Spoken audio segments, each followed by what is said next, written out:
రాష్ట్రం ఏర్పాటైన తర్వాత 2014లో అప్పుడు మనకు కొత్త రాజధాని కావాలి అని చంద్రబాబు గారు 33,000 ఎకరాలు రైతుల దగ్గర నుంచి 29,000 రైతు కుటుంబాల దగ్గర నుంచి భూములు సేకరించి 33,000 ఎకరాలలో ప్లస్ ఒక 20,000 ప్రభుత్వ భూమి అంటే మొత్తం 54,000 ఎకరాలలో అమరావతి రాబోతుందని, అద్భుతమైన గ్రీన్ ఫీల్డ్ సిటీని కడతామని చంద్రబాబు గారు చెప్తే, మోడీ గారేమో ఢిల్లీని తలపించే రాజధాని కడతామన్నారు. రాజధాని బాధ్యత పూర్తిగా మోడీ గారిదే అన్నారు. తీరా చూస్తే ఇక్కడ పిచ్చి మొక్కలున్నాయి. రాజధాని 10 సంవత్సరాల తర్వాత ఇప్పుడు ఏముంది అని చూస్తే ఇన్ఫ్రాస్ట్రక్చర్ లేదు, డెవలప్మెంట్ లేదు. పోనీ త్యాగాలు చేసిన రైతుల కన్నా న్యాయం జరిగిందా అంటే వాళ్ళకి ఇంతవరకు ఇది మా భూమి, ఈ భూమి మా చేతుల్లో ఉంది, మేము ఈ భూమిని ఏదైనా అవసరానికి అమ్ముకోవచ్చో లేక ఇల్లు కట్టుకోవచ్చో అన్న పరిస్థితిలో ఇప్పటి వరకు కూడా లేరు. ఇక భూములు ఇచ్చిన రైతుల పరిస్థితి అదైతే, భూములు లేక ఉన్న ఇక్కడ లేబర్ మీద లేక కూలీ పనో కార్మికులో వ్యవసాయ కూలీలుగానో బ్రతికిన వాళ్ళు దాదాపు 23,000 కుటుంబాలు వాళ్ళుంటే, ఇక వాళ్ళకి పెన్షన్లు 5,000 ఇస్తామని చెప్పిన వాళ్ళు 6,000 మందికి ఉద్యోగాలు ఇచ్చారు. 9,000 ఉద్యోగాలకు కూడా వాళ్ళు పనిచేస్తున్నారు. వాళ్ళ కనీసం పెన్షన్లు కూడా ఇవ్వటం లేదు. ఇది ఈ రోజు వాస్తవం. ఇక్కడ ఇది ఈ రోజు వాస్తవం అయితే 33,000 ఎకరాలు రైతుల నుంచి తీసుకున్నారు. 20,000 ఎకరాలు ప్రభుత్వ భూమి ఉంది. దీన్ని అద్భుతంగా నిర్మాణం చేస్తాము అని చెప్పారు చంద్రబాబు గారు. 2019 నాటికి దాని ఎస్టిమేషన్ 50,000 కోట్ల రూపాయలు వేశారేమో. ఈ రోజు దాని ఎస్టిమేషన్ 70,000 కోట్లకు దాటింది. చంద్రబాబు గారు ఇప్పటికీ 53,000 కోట్ల రూపాయలకు సంబంధించిన టెండర్లని ఆమోదం కూడా తెలిపారు. ఇదంతా చూస్తుంటే కేవలం ఒక భ్రమలో ఆంధ్ర రాష్ట్ర ప్రజలను పెట్టే ప్రయత్నం జరుగుతుందా అని అనిపిస్తుంది. ఎందుకు మాట్లాడుతున్నామంటే, నిజానికి రాజధాని కట్టే బాధ్యత కేంద్రానిది. విభజన హక్కులలో ఆంధ్ర రాష్ట్ర ప్రజల ఒక హక్కు రాజధాని పూర్తి బాధ్యత, పూర్తి ఖర్చు కేంద్రమే భరించాలి. అలాంటప్పుడు 10 సంవత్సరాలైంది ఇక్కడ శంకుస్థాపన చేశాడు మోడీ గారు. 2015 నుంచి 10 సంవత్సరాలుగా కేవలం 1,500 కోట్ల రూపాయలు మాత్రమే ఇచ్చారు. ఇది రాజధాని నిర్మాణం అని అంటారా? మరి ఇక్కడ పిచ్చి మొక్కలు కాకపోతే దీని పరిస్థితి ఏమవుతుంది? ఒక ప్రధాని హోదాలో ఉండి ఇచ్చిన మాట నిలబెట్టుకోకపోతే ఎంత దయనీయంగా ఈరోజు ఆంధ్ర రాష్ట్ర రాజధాని ఉందో మనందరికీ కళ్ళకు కనిపిస్తుంది. ఇప్పటికీ కూడా మన రాజధాని నిర్మాణ బాధ్యత పూర్తిగా కేంద్రానిదే. పూర్తిగా జీరో కాస్ట్ ఆంధ్ర రాష్ట్ర ప్రజల నెత్తిన పడాలి. అసలు మనం కాస్టే గురించి వరియే అవ్వాల్సిన అవసరం లేకుండా ఆంధ్ర రాష్ట్రానికి ఓ రాజధానిని కట్టాల్సిన బాధ్యత కేంద్రానిది. మరి అలాంటప్పుడు ఇప్పటికీ చంద్రబాబు గారు ముఖ్యమంత్రిగా 53,000 కోట్ల రూపాయలకి టెండర్లను ఆమోదం చేస్తే మరి వాటి డబ్బులు ఎక్కడి నుంచి వస్తున్నాయి? World bank, Asian development bank కలిపి 15,000 కోట్ల రూపాయలు వాళ్ళు ఇచ్చిన అప్పుని మేము మా నెత్తిన వేసుకుంటాము అని కేంద్రం ఇప్పుడు చెప్పినట్టు వార్తలు వస్తున్నాయి.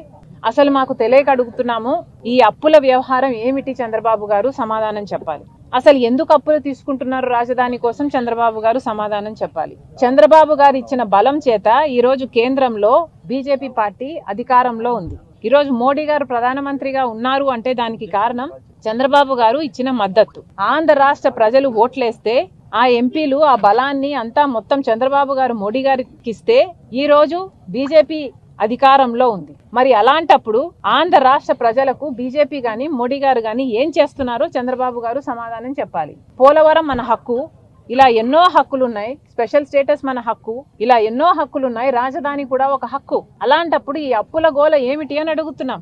మాకు ఎందుకు ఇలా అప్పులు తీసుకొస్తున్నారు, ఎందుకు ఇలా అప్పులు ఇస్తున్నారు, ఎందుకు ఇలా అప్పులు మా బిడ్డల నెత్తిన ఎందుకు పెడుతున్నారు? చంద్రబాబు గారు సమాధానం చెప్పాలి.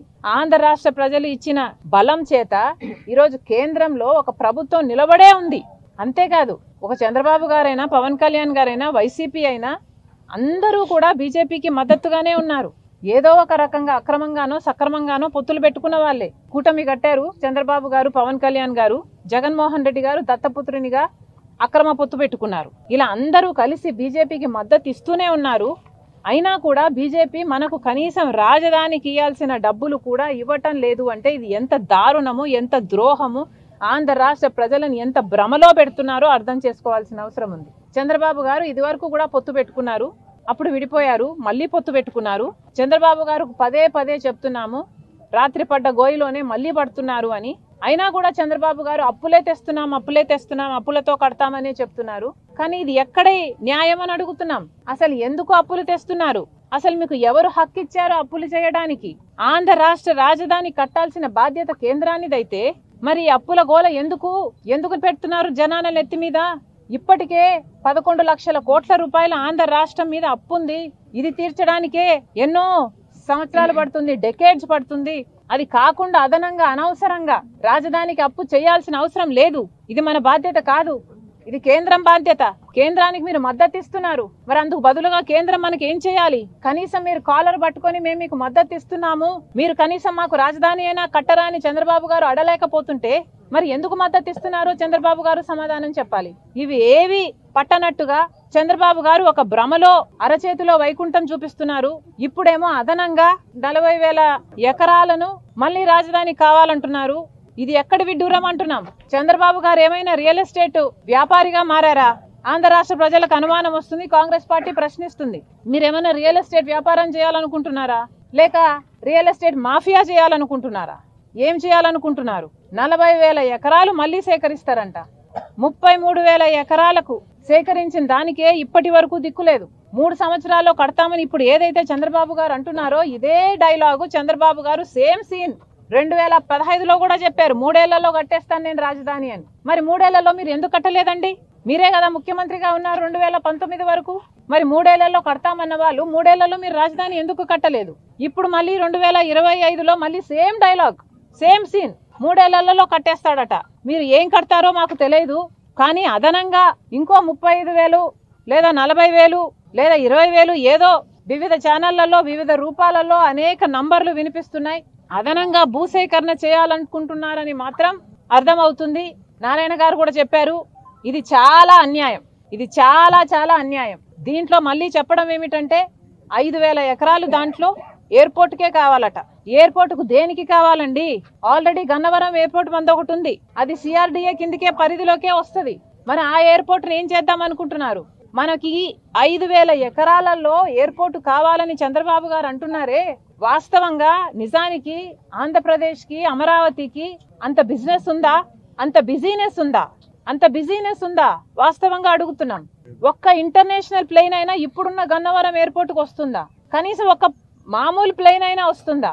ఇప్పుడు వచ్చేవన్నీ ఏటీఆర్లే, చిన్న ప్లేన్లు, అవేవో బొమ్మ ప్లేన్లు ఉన్నట్టుంటాయి. అదేదో మనుషులు కూడా ప్లేన్లు, అసలు హ్యూమన్ రైట్స్ ప్రకారం మనుషులు కూర్చోకూడదు ఆ ప్లేన్లలో. కనీసం మనిషి కూర్చుంటే కాలు మీద కాలు వేసుకొని కూర్చోడానికి కూడా లేదు ఆ ప్లేన్లలో. అలాంటి ప్లేన్లు వస్తున్నాయి ఇప్పుడు.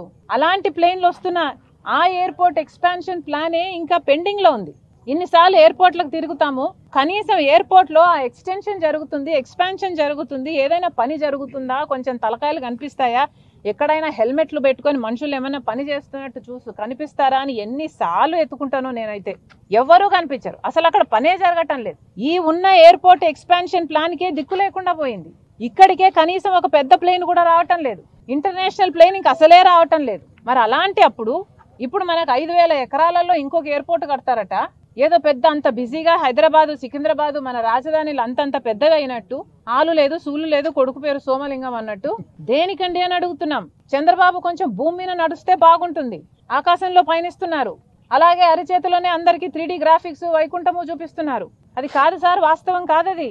దయచేసి ఈ ఆలోచన మానుకోవాలి. ఈ అదనంగా ఏదైతే మీరు 35,000 ఎకరాలో లేక 40,000 ఎకరాలో సేకరించాలనుకుంటున్నారో దీనికి పూర్తిగా వ్యతిరేకం కాంగ్రెస్ పార్టీ. మేము దీనికి ముమ్మాటికి ససేమిరా వ్యతిరేకమని బహిరంగంగానే చెప్తున్నాము. ఎందుకంటే ఇంత అధ్వానమైన రిడిక్యులస్ ప్లాన్ ఇంకొకటి లేదు. పైగా చంద్రబాబు గారు చెప్తున్నారు ఇన్ని వేల ఎకరాలు ఎందుకు అంటే 5,000 ఎకరాలేమో ఎయిర్పోర్ట్ కట, ఇంకో 2,500 స్పోర్ట్స్ సిటీ అంట, ఇంకో 2,500 స్మార్ట్ ఇండస్ట్రీ అంట, కథలుగా చెప్తున్నారు. మిగతాది ఎందుకు అంటే సెల్ఫ్ ఫైనాన్స్ చేసుకోవడానికి భూమి సేకరిస్తున్నారట. ఈ సెల్ఫ్ ఫైనాన్స్ అనేది భూమిని డెవలప్ చేసి ఇన్ఫ్రాస్ట్రక్చర్ చేసి ఆ భూమిని పెట్టుకుంటే రేపు ఈ అప్పులను తీర్చడానికి ఈ పక్కన పెట్టుకున్న భూమిని అమ్ముతారట. అంటే ప్రభుత్వమే రియల్ ఎస్టేట్ వ్యాపారం చేస్తుందనా? ఏం చెప్తున్నారు? ఇది ఎక్కడన్నా కన్నామా, విన్నామా? ఇది ఎక్కడైనా జరిగిందా? ప్రభుత్వం ఎక్కడైనా రియల్ ఎస్టేట్ వ్యాపారం చేస్తుందా? అలా భూములు పెట్టుకొని భూములు అమ్ముకుంటూ పోతుందా అప్పులు తీర్చుకోవడానికి?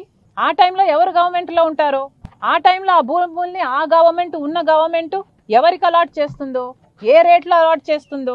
గవర్నమెంట్ ఏదైనా ఒక పరిశ్రమ వస్తుంది అంటే ఒక రీజనబుల్ రేటుకు అలాట్మెంట్ చేయడం విన్నాము, కానీ ఇలా భూములు అమ్ముకునే వ్యాపారం చేస్తుందని మేము ఎక్కడా వినలేదు. ఇది ఏం సెల్ఫ్ ఫైనాన్సింగో, అసలు సెల్ఫ్ ఫైనాన్సింగ్ అయినా ఏ ఫైనాన్సింగ్ అయినా లోన్ ఫైనాన్సింగ్ అయినా మనకేం బాధ్యత ఉందండి?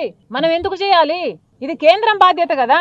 పైసా 1,00,000 కోట్ల రూపాయలు మనకు ఖర్చు అయితే మొత్తం 1,00,000 కోట్ల రూపాయలు కేంద్రమే భరించాలి కదా, బీజేపీ పార్టీ భరించాలి కదా. బీజేపీ పార్టీ న్యాయబద్ధంగా వాళ్ళు కూడా సంతకం చేశారు కదా, వాళ్ళు కూడా మాట ఇచ్చారు కదా. ఇప్పుడు అధికారంలో వాళ్ళు ఉన్నారు అంటే కేంద్రం దీన్ని భరించాలి.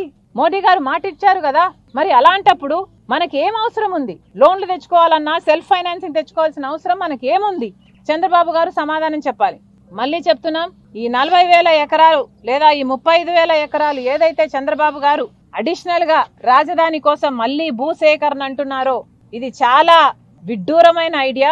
ఎందుకంటే ఇచ్చిన భూములు ఇచ్చిన 33,000 మంది రైతులకే ఇప్పటికే న్యాయం జరగలేదు. ఇప్పటికే వాళ్ళు కూడా సంతోషంగా లేరు. అలాంటప్పుడు మళ్ళీ 40,000 ఎకరాలలో మళ్ళీ రైతుల దగ్గర నుంచి తీసుకుంటే ఇక వాళ్ళకి ఎప్పుడు న్యాయం జరుగుతుంది? ఇంకొక 20 ఏళ్ళు పోయాక వాళ్ళకి న్యాయం చేస్తారా? అసలు వాళ్ళు అవసరం లేదంటున్నారు కదా. మీరు ఈ 33,000 ఎకరాలు 20 ఎకరాలు అన్ని 20,000 ఎకరాలు అంతా కలిపి 54,000 ఎకరాలను మీరు డెవలప్ చేస్తే అడ్జసెంట్ గా ఉన్న వాళ్ళ భూములు ఆటోమేటిక్ గా పెరుగుతాయి, ఆటోమేటిక్ గా డెవలప్మెంట్ జరుగుతుంది. దానికి మీరు తీసుకోవడం ఏంది? మళ్ళీ ఈ సెల్ఫ్ ఫైనాన్సింగ్ అని మీరు భూములు అమ్ముకోవడం ఏమిటి? మళ్ళీ చెప్తున్నాము, ఈ అప్పుల గోల మానేయండి. ఈ సెల్ఫ్ ఫైనాన్సింగ్ మనకు అవసరం లేదు, అప్పులు అవసరం లేదు. కాలర్ పట్టుకొని నిలదీయండి.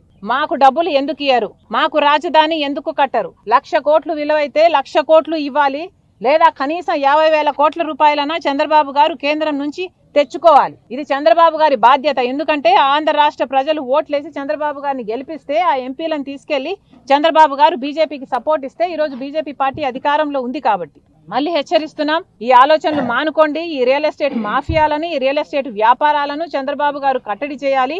ఈ అదనంగా సేకరించే ఈ ప్లాన్ ని వెంటనే షెల్ఫ్ చేయాలి. ఇది జరగడానికి వీల్లేదు. దీన్ని పూర్తిగా కాంగ్రెస్ పార్టీ వ్యతిరేకిస్తుంది.